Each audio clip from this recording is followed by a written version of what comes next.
What's up, everybody? Welcome to the Teachers Lounge. Thank y'all for tuning in. I am Zoe, the dopest, smoothest dude ever. Now I'm just playing. Yeah.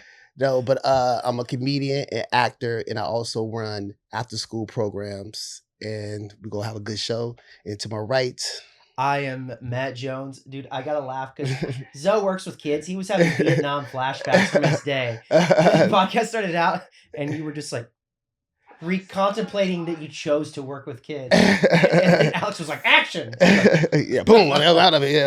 Yeah, I am Matt true. Jones. I almost introduced myself as Mr. Jones. I forget my first name is Matt.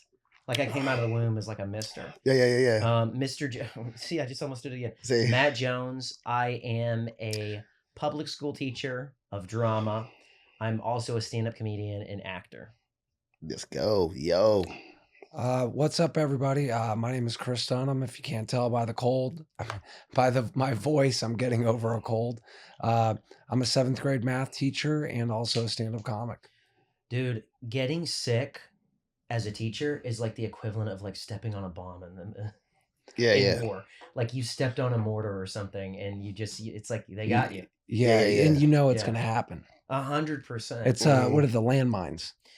the landmines. I was never a germaphobe, but I told you this before. I really do think middle school teachers should be wearing a Breaking Bad hazmat suit because kids are gross. If you touch a hoodie, that's like being on the wet market in Wuhan. Absolutely. You know what I mean? Absolutely. The kids got so much germs, man. They never wash up after themselves. Anything. Stuff be on their shirts. You see how dirty kids be? Dude, they're gross. Like the You know what thing I'm is, saying? it's like I would rather probably. I mean, if you put a kid's hoodie underneath a microscope, there's probably new things that scientists haven't even discovered yet. Mm-hmm. They got really bad germs. Yeah. You know what, though? I feel like y'all deal with the older kids. I got the younger kids. And I think the germs are worse with the younger kids than the 7 to 8 graders. Yeah, definitely. Yeah. Because they'll come up to you and ask you about your day while blowing snot all over their knuckles. And touch you. And you can be like, do you see anything wrong with this right now? And they really don't know. Yeah. Like snot could be coming out of their nose and they're just carrying on. It's like somebody just talking about the stock market. Yeah. And they be doing they want to do high fives all the time, and it's just too much sometimes. Yeah, kids. Matt and I we're kidding about it in the car. You know, kids are basically like this secret weapon super spreader of they are all like if you were to, they're the perfect biological weapon. Dude, 100%. If we just dropped them off, every plague in human history came from a middle school classroom. Absolutely. Every single plague. Yeah. They just rubbed like a middle schooler's hoodie on someone. Remember in Indiana Jones where the guy drinks out of the cup and his skin rots off? Yeah. That's what happens if you just rub like a middle schooler's hoody over someone. They just start melting away. No, you need to use them as weapons for real. 100%. They really are biological weapons. Yeah. That's so funny. Weapons of mass destruction. That's what Bush was talking about. That's what Saddam Hussein was hiding. They're harboring. We need that. Yeah. Weapons of mass destruction. Yeah, weapons of mass destruction. And then it was just a bunch of hoodies from some kid named Corey. I've only, knock on wood. As soon as I bragged about it with you guys last time about not getting sick, I got sick. Oh, so it's like, last week? There's wood. No, not last week. I was sick like a few months ago, but I was like bragging. I was like, I never get sick. My immune system's awesome now. And literally it was like, pow. Yeah. And I just got, I got taken down. I got brought to my knees and humbled real quick. Man, that's the worst. It is the worst. That's the worst. So how's your guys' week going? Besides, well, I had to take Monday off, and it was one of those things. I was like, you know what? I could still go into work and do all that because I don't like having a substitute teacher for multiple reasons. Preach. Number one is I know that kids will then be one day behind, right? In whatever that we're learning. And number two is you always go, what is my classroom going to look like when I get back? Yeah. Why does it look like a Jack in the Box bathroom in here? Just when I was gone for like a day. Yeah. Like a New York subway in the 1970s. Yeah. I would think the substitute teacher would tell the kids to clean up. Like, clean up after yourselves. That's all you got to do. That's all you got to do. Yeah. No one expects you to teach. Yeah. Your whole job is like Operation Control the Chaos. That's absolutely. it. Yeah, absolutely. Yeah. And I get it. They act up even more. So if they're bad for you, they're going to be like even worse for a sub. Yeah, absolutely. So I do get that part, but at the same time, it's like, man, you got to keep it from turning into Lord of the Flies. Yeah, because when I was a sub, I never left the classroom worse than how I found it. Me neither. Absolutely. You clean up. I can't you do get it. the job again. And not even that. I would just tell the kids. Remember how I told you I had a speech? Mm-hmm. I had a speech every time I subbed. It was the same thing. Hey, everybody, you have a sub. You know it's going to be an easy day. Look, I don't want to get you in trouble.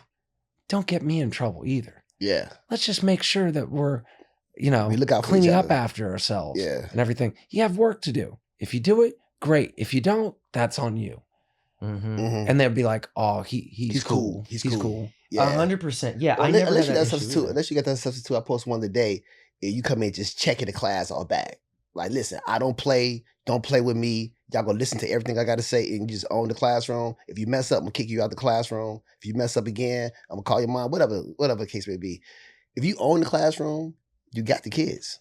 As a substitute, don't you think? Yeah. I mean, because as a sub, I was actually way more mean as a sub than I have ever been as a teacher. Mhm. Like, because I would come in and I'd be like, I'm there for a day. I don't want to deal with any nonsense. You know what I mean? Because it's like, you know you're about to jet. You're like that dad that's driving off the lot to get a pack of cigarettes at 2 a.m. Like, as soon as you leave, I probably am not coming back. So I remember there was one time there was a kid that was being like really crazy in the classroom. They were like doing stuff and I just put on my dad face and then I was like, sit down.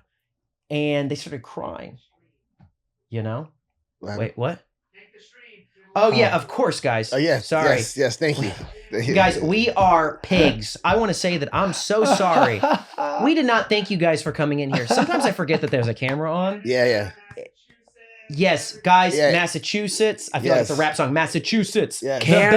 Bay, Yeah. Canada, Chicago, Nebraska, where I'm from. Chicago, where I'm from. Nebraska, Fort Worth, Texas, East Coast Yeah. of the building. Philadelphia. West Yeah. Coast, what's up? You know what I'm saying? Everybody. Seriously, though, Oklahoma, guys, we appreciate Texas. you. No. We're talking about bad manners. Alabama. No, okay. Our students are rubbing off on us. Our Yeah. students are literally rubbing Yeah. off on us. We were joking around about here Yeah. that I'm afraid that I'm going to start doing crazy things that my students do, like just breaking the mic for no Milwaukee. reason. No, I'm just kidding. It's like, why'd you do that? I was like, Just "Oh." don't shut up. Yeah. But yeah. Yeah. We appreciate you guys, you seriously, so much. because we do this for you guys. Facts. Never in our wildest dreams did we know that we would comfort so many miserable educators. Ah. That thought they Yeah. were alone until other educators started talking. Yeah. Well, because you made a video about this week, and you've talked about this a lot too. Mhm. We all have, honestly. You are gaslit so much in this profession to where if other teachers weren't honest, you'd start to think, is there something wrong with me? Because in any other occupation, as we were talking, they would never put up with the behavior that we put up with, Absolutely. which is so insane. And there's all this stuff like, well, you need to compliment the kid more. You need to give them more affirmations while he's just setting a desk on fire. Yeah, it's like we were It's- talking about is like, what other job can the customer walk in, put their hands on you, right, and then be back there tomorrow? The next day. Yeah. And Spike then a milk carton. could you, with Yeah, like, a curse pool. you out, say whatever they want, Because Kip and and welcome myself, back. He Yeah. just We're needs both- more Jolly Ranchers. we were Yeah. Blockbuster. One of our first jobs was assistant store manager at Blockbuster.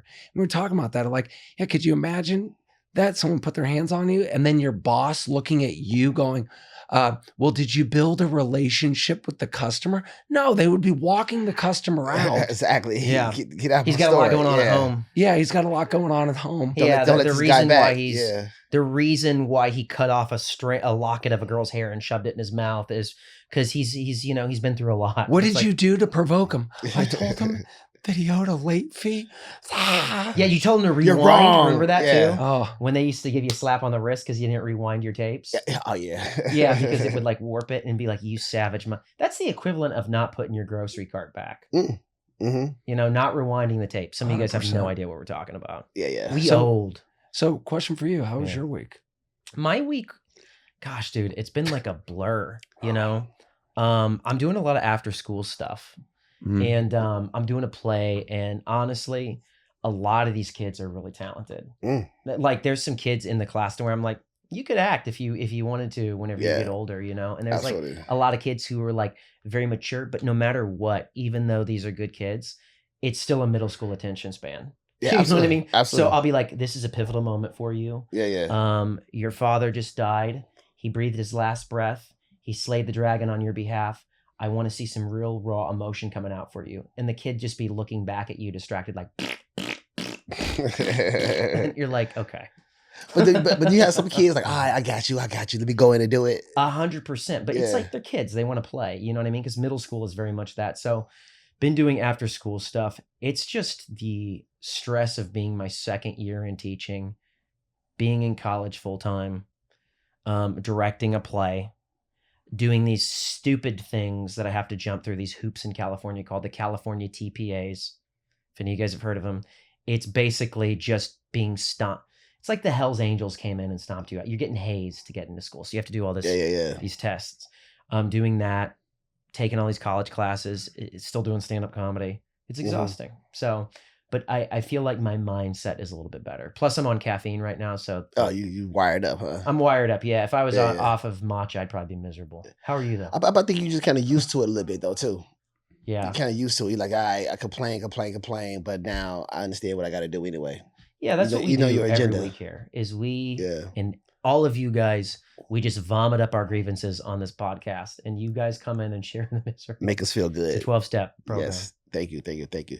My week has been pretty stressful. You know what I'm saying? I just had I deal with instructors, grown people that teach kids. So it's all about just making sure the team. Because like I told you before, I have an acting coach, dance coach, and acting coach, dance coach, and a vocal coach, right? And we do the musical. And it's just sometimes the teams don't really match up well. It's a lot of he say, she say stuff, you know what I'm saying? And they put their personal business with it. And sometimes the instructors, yeah. Because sometimes some instructors want things a certain kind of way, then other instructors say, no, I want to do it like this. And then they kind of bump heads. And then they just got to come together and just understand it's about the kids and not about them. You got to take your personal business away and focus on the kids. Because sometimes it's just like, they might not, a teacher might wake up and say, you know what? I don't like this person today because I think they gossip too much or something like that. And then this person, well, I think you gossip so much. And then y'all forget about the main thing is the kids. You see what I'm saying? I got a question for you. If three adults struggle to work together at times, why in the hell do they always push group work in elementary and in middle school? Like anything productive will ever come out of that? Of group work, yeah. Yeah. I mean, I do group work because it's scenes, and I can tell you, it's a terrible way to run your classroom. I do it, and it's awful because as soon as kids... We say group with the kids? What they would like us to do, man, is to go from... the reason why the kids aren't learning is because they don't get to talk enough. I go, student-led learning. Yeah. I go, no, they talk all the time. That's why they're not learning. Absolutely. So now you want to put a bunch of do-nothings in groups together. What do you think they're going to do? Absolutely. And people act like, what do you think they're going to... how do you think behavior is going to work out? It's going to go through the roof. It's going to be crazy. Yeah. I will say this in drama class, because that's what I teach at middle school. There are certain classes that can do it. 100%. 100%. There's certain classes. I have one class that can do it. They're amazing. I actually have 2 classes that will actually do group work.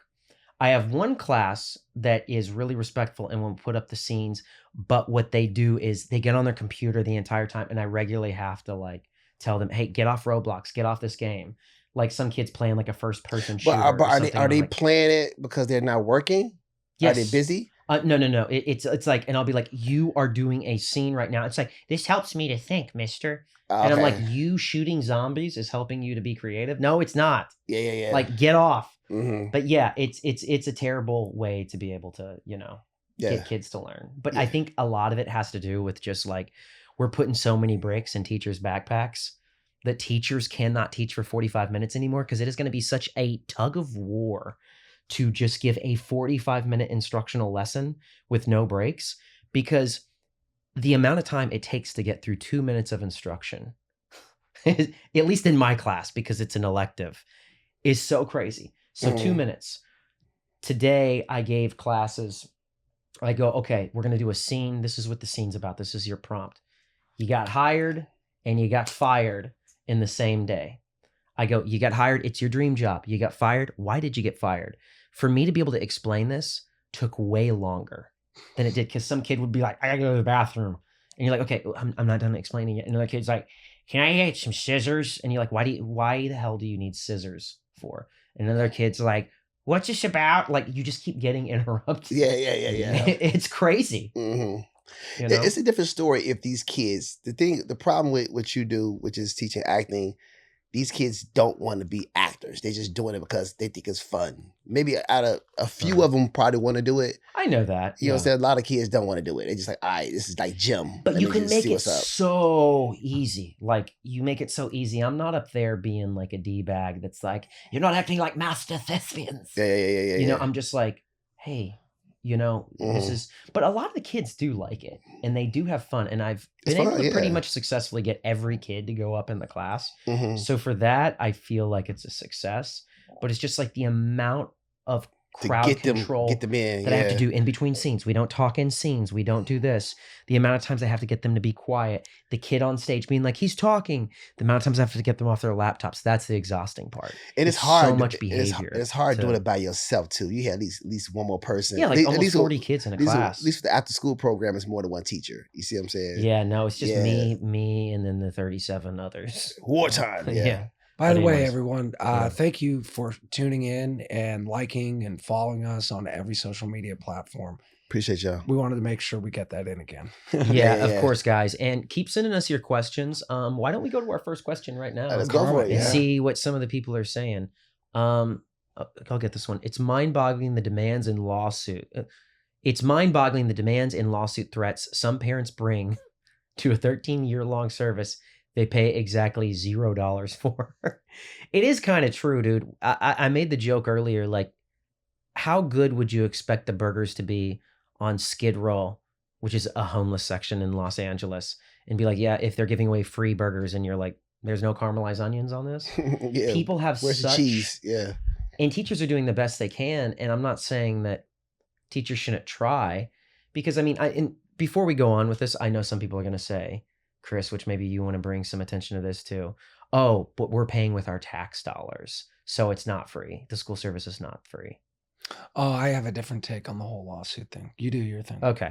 All I was going to say is it is wild, the entitlement that some parents feel their kids have and not the teacher. It's so bad sometimes that parents will believe the kid before they believe the teacher. Absolutely. Sometimes you can talk and be like, hey, your kid screams out crazy things in class. What's he screaming out? He screams out Jeffrey Epstein. Yeah. He just screams it out. Well, he said that's not what he said. There are very few words that sound like that name. What else could he have said? Absolutely. Like, and then they'll quiz you and they won't believe you or anything like that. So it's just totally crazy. Yeah. You know? But yeah. Yeah, I think with the lawsuits is that first of all, you have the frivolous lawsuits, right? Those are the ones where people actually just look at the school district as a way just to extract money from.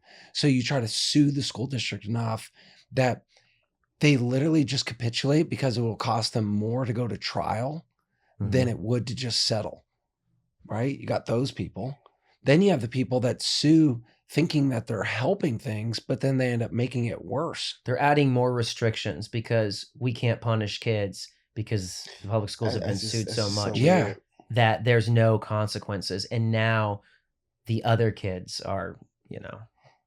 Yeah. But give me an example though, when you say sue, like give me an example when you stick with that. Okay. So an example is I've read about this one mother who every time her kid was in elementary, middle, and high school, she brought a lawsuit against a school district for racism. No matter where the kid went. And I hate that too. And that's close. That's very close to the heart too. And the thing is, because it makes it make people not take it seriously. Yeah, exactly. Because when it is a serious game. And I know someone that was close to the situation with one of them, and there was literally nothing that anyone was doing. It was a frivolous lawsuit. It had no grounds, no merit whatsoever. And it was only later on, I remember that teacher confided in me, and then that teacher later found out, oh my gosh, this parent has literally brought a lawsuit every school that her daughter goes to. That's crazy, yo. Because she gets paid a little bit. She's just trying to make enough. Dude. That's a waste of time. Why do that? That's just stupid. It don't make no sense. I mean, my thing is, if you go sue, do your research before you send your kid to that school. You see what I'm saying? If it's majority whites, majority blacks. Okay, you want your kid to be around a certain type of people. No. I think maybe you're misunderstanding me. What I'm saying is that the mother brings race into it when there is nothing involved, because she's literally just using that as like a chip to get paid. But yeah, I know that. Oh, okay. I know that. I hear what you're saying. I hear what you're saying. But like, she doing it on purpose. She just wants to sue, which is stupid. Yeah, because obviously you know what school you want to put your kid into. You just know that. She doesn't matter. It doesn't matter what school her kid goes to. Yeah. She's gonna bring that lawsuit. That's crazy. Yep. That's just bad. It don't make no sense. And it sucks because, like, look, I believe the answer is always like, yeah, the number one thing kids do need is love. But Absolutely. somewhere along the lines in our culture, we've conflated love with no consequences. When that's anything but love. That's codependency. That's what that is. That's people pleasing. That's what's destructive about that. Yeah. Real love will actually take somebody aside. Let's say you were shooting up heroin and I was like just letting you, hey, I don't want to say anything because I want to be careful of Zoe's feelings. Like, I want to be your friend. Mm-hmm. You know what I mean? Like, a real friend is somebody who like takes you aside and is like, hey man, look, there's a consequence for your actions and for your behavior. Like, if you say something to a teacher, you know what I mean? Like, there should be a consequence for that, because it's like, you can't do that to a cop. Absolutely. You can't do that to, at your job. So where is the actual cause and effect? You're teaching people that they have no cause and effect. Gravity is a cause and effect. If you hold up a book and let go of it, it falls on the ground. It's impersonal. So is cause and effect. The way society is structured is cause and effect. So when you teach kids that they can get through school and they don't have to do any work whatsoever, and they can just keep going on higher and higher to the next grade, and you make it illegal to hold them back, how do you think that kid is going to act once he's grown? Doesn't matter what I do. Absolutely. I mean, just to piggyback what you're trying to say is just that the same people that sue, like Chris was saying, every school they go to, the same person will sue somebody in the grocery store. That's just what they do. That's what they do. You see what I'm saying? And they kids pay for that. Just understand how hard it is. Even military school kids have a hard time because they always have to go to different schools all the time. You're messing your kid up to keep putting your kid in different schools. So you're a selfish person to do this. Yeah. And it's a need, this person, whoever's doing this, because they need money. And this is a scam. This is a hookup for them every time. But you're making your kids suffer because of that. Dude, there's so many other side hustles that you could do easily besides suing a school. Stupid, even corrupt ones that are still better than that. Absolutely. You know what I mean? There's still other corrupt side hustles that you could do. Dude, go work at a shady telemarketing office. Do something exactly. Do something else. But it's sad because y'all can't do y'all job because of these reasons. So y'all gotta hold back because the district don't know what kind of parents these kids have. You see what I'm saying? They don't know. And it makes it hard for everybody else because you're like, okay, you got about 5 kids, parents who sue, you have to watch out for everybody because you don't know who's going to be. You know what I'm saying? 100%. It's just it's selfish. So yeah, a lot of selfish behavior. Let's go to another comment. By the way, guys, thank you all those who are in the chat. We see you. You guys rock. Thank you so much. Chris, you want to get this one? Oh, I don't have my glasses on. Oh, okay. So you want to get it? I can't even see it. Okay. I got it. The camera's in the way. All right. Yeah. It's heartbreaking as an educator to watch them struggle, then to be told by admin and districts that we have to use programs that don't serve or meet their needs. Then it's our fault that we can't get them to the grade level standards within a year, and we are bad teachers. I miss the days where I could actually teach them how to read and foster a love for learning. Now everything is testing, assessments, and data. I have never questioned my career as a New York City teacher for 23 years until this year. I love my students like they're my own kids and their families, but something has to change. It's becoming harder and harder to watch them struggle and fall further and further behind because they're set up to fail. Well, first of all, when we have all the testing, the thing is supposed to be collection of data, analyzing the data, using it to form future instruction. Well, if all my data says every kid in my class is basically reading or doing math on a 3rd grade level, I should be doing math on what level then? 3rd grade level. 3rd grade level. Yeah. So they go, but then if an admin walked in and saw that, you're actually working on long division. What are you doing? That's not a 7th grade standard. Well, you just told me to meet them at their level. You can't, this whole thing of that you can somehow differentiate your instruction to meet someone that is 4 grade levels below. It's a lie. It's a 100% lie, because if a kid's 4 grade levels below, they can only understand 10% of the content. So I go, then change all the textbooks. What words can you even use at that point? Because a kid can't even read.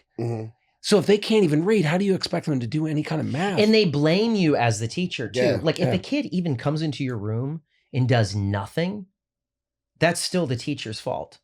Yeah, 100%. Like even though they're below grade level. Like I have seen meetings before. This has happened to me even at like a previous school where I was a long term.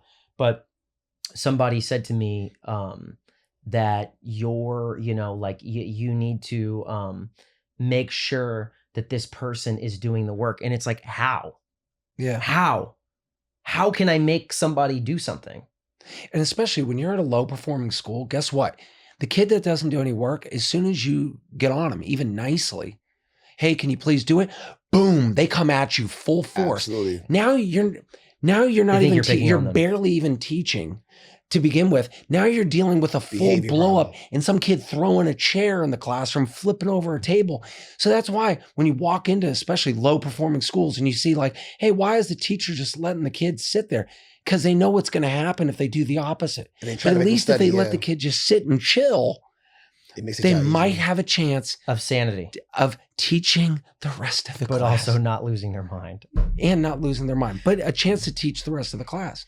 You got to pick your battles. I remember when I was sitting in, before I was like teaching and I was like subbing, I went to a school and I was sitting in, and the science teacher was sitting down and he was reading about geology. He was reading about rocks.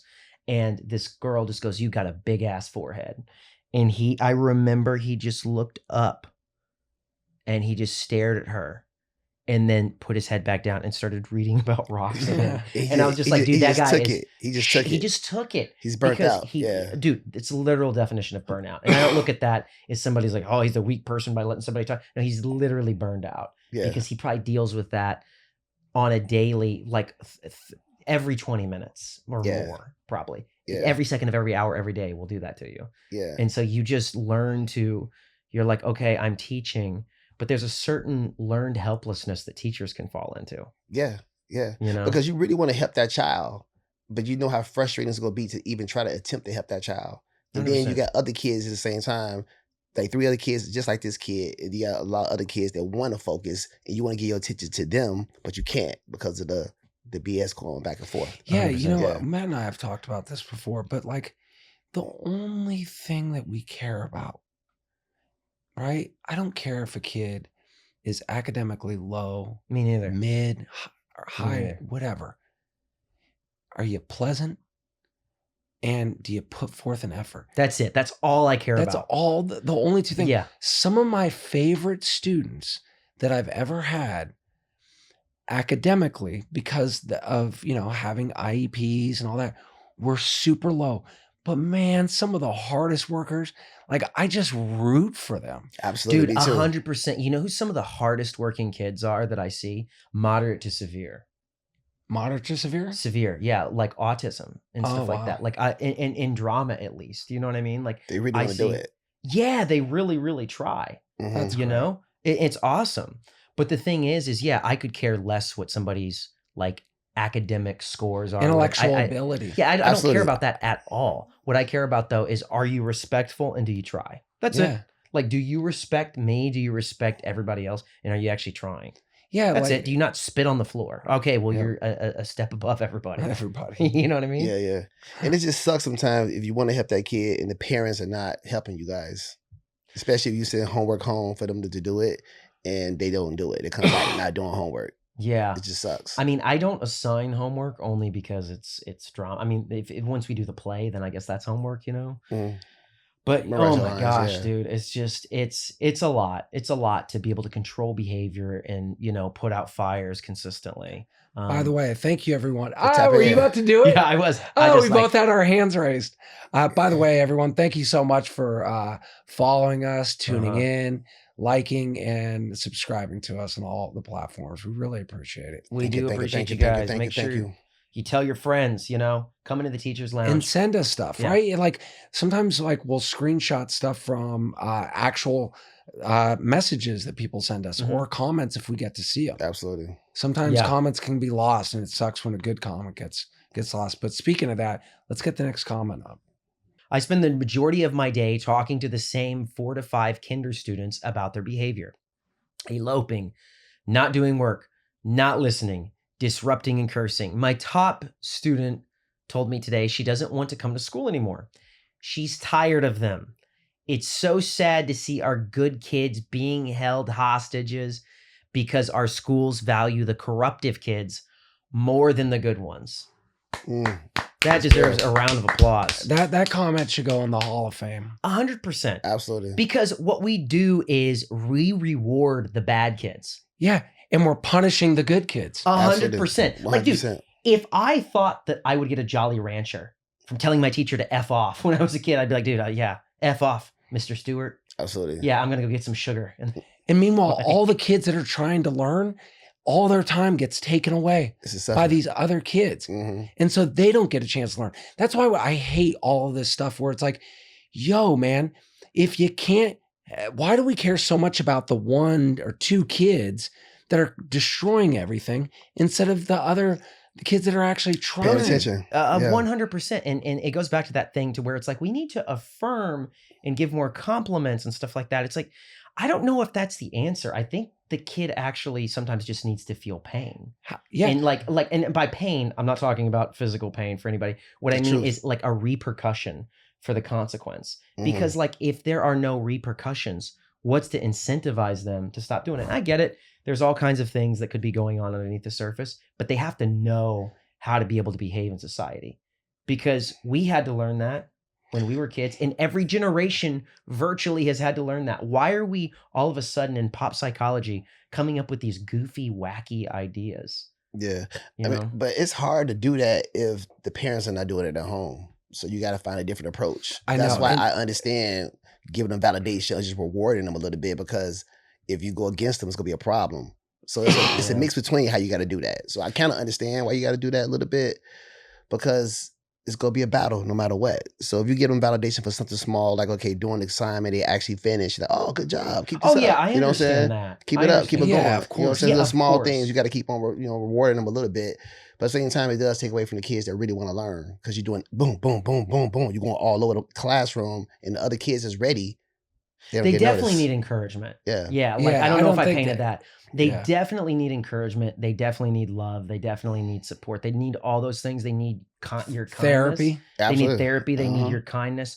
I just mean that when they're doing something that is so crazy, like if they flip a desk over, whatever the reason why, they have to know that they can't do that. Yeah. I know. That's what I'm saying. Yeah. Like, they got to know that they can't do that, and you're in trouble now, regardless of anything else. And this teacher was talking about, when she said eloping, what she meant was just literally walking around the classroom, bro.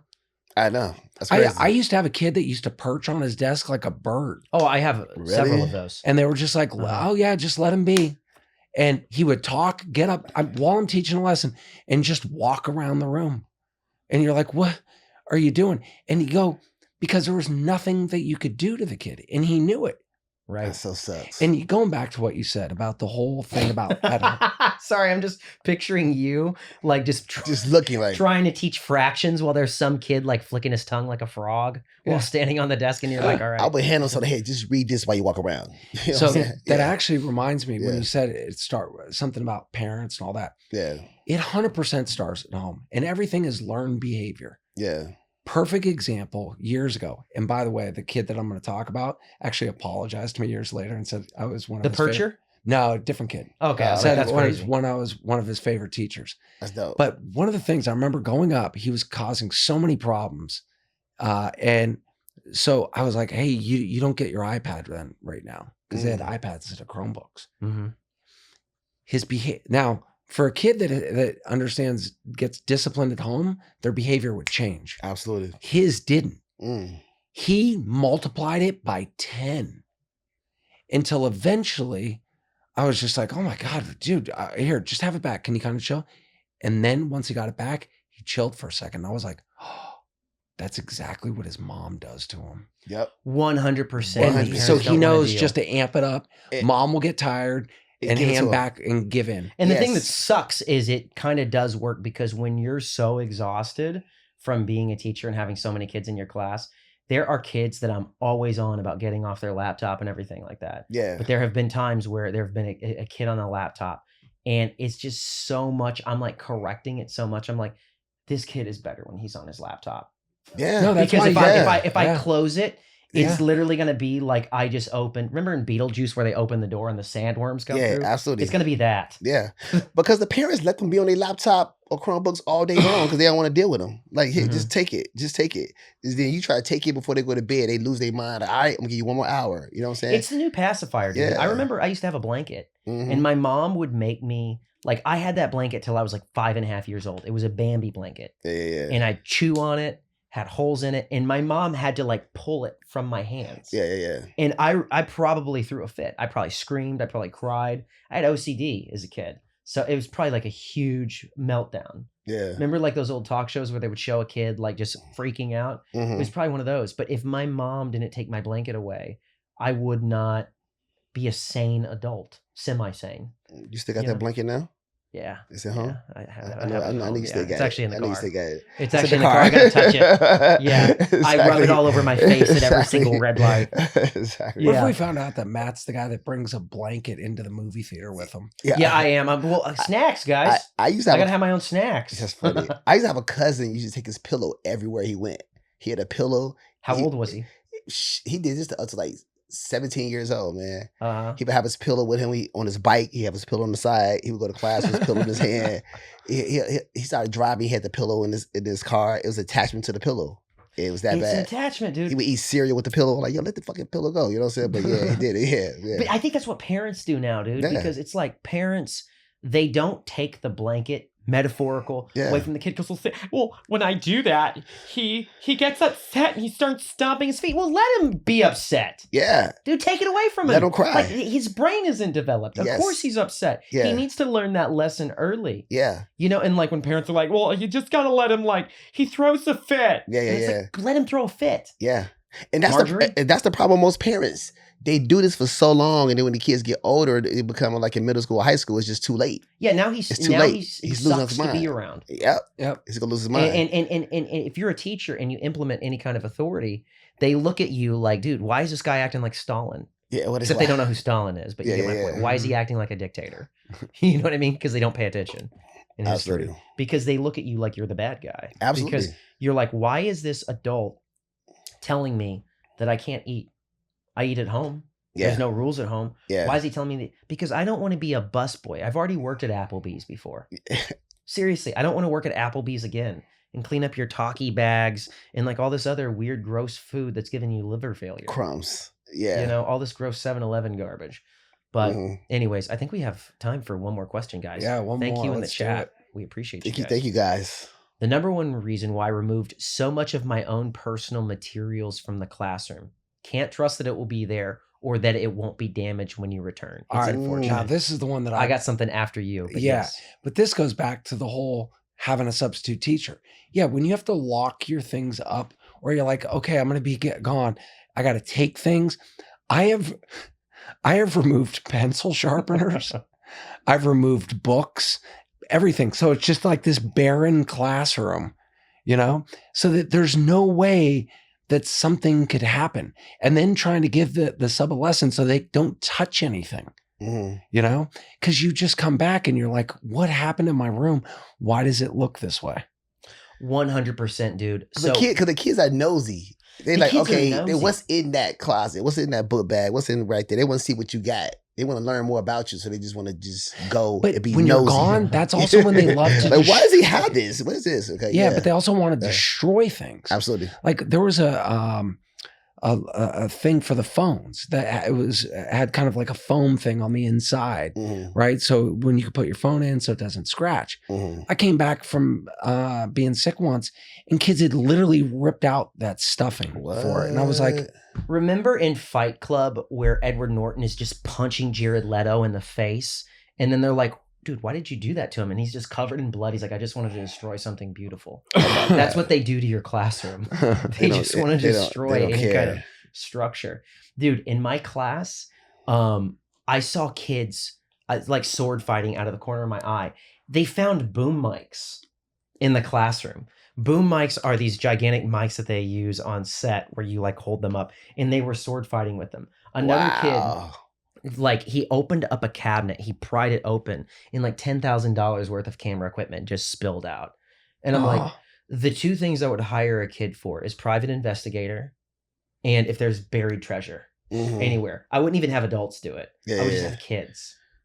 They find it. I just imagine that. That's hilarious. Yeah. They'd find it. They find everything else. And if you're a private investigator, you want to know if your wife is like cheating on you, your husband is cheating on you, just hire a middle schooler. Oh my God. To be your PI. Yes. They would tell everything. Find out. Kids remember everything. No, they find everything, dude. Yeah. Mister, I found out where you live. What? Yeah. Yeah, I found out.